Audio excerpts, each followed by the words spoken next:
9 मई को पाकिस्तान के खिलाफ घिनौनी साजिश की गई, जो काम दुश्मन भी ना कर सका। इन लोगों ने वो साजिश की। कैसे भी मामलात हो, हमने मुल्क की सालमियत पर आंच नहीं आने दी। वफाकी वज़ीर अता तारर की प्रेस कॉन्फ्रेंस। कहा, दुश्मन जानता है अफवाज पाकिस्तान का दुनिया की बेहतरीन अफवाज में शुमार होता है। भारत के 2 तैयारे गिराने का वाक़या मुंह बोलता सबूत है। दुश्मन ने शहीद की तारीफ की और आपने शहीद का मुजस्समा तोड़ दिया।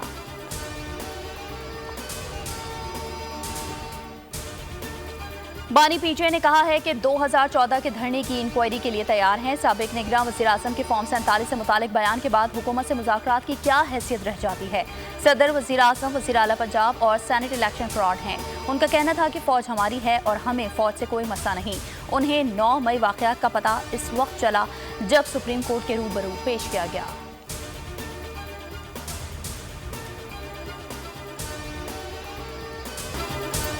इंतशारी सियासी टोले से कोई बातचीत नहीं होगी। सिर्फ एक ही रास्ता है, नफरत की सियासत छोड़ने का वादा करें, कौम से मुआफ़ी मांगे। तर्जुमान पाक फौज मेजर जनरल अहमद शरीफ का वाज़ेह पैगाम। DGISPR ने मुलव्वस अनासर के वीडियो सबूत आवाम के सामने रख दिए। प्रेस ब्रीफिंग में कहा कि 9 मई करने और कराने वालों को आइन और कानून के मुताबिक सजा देनी होगी।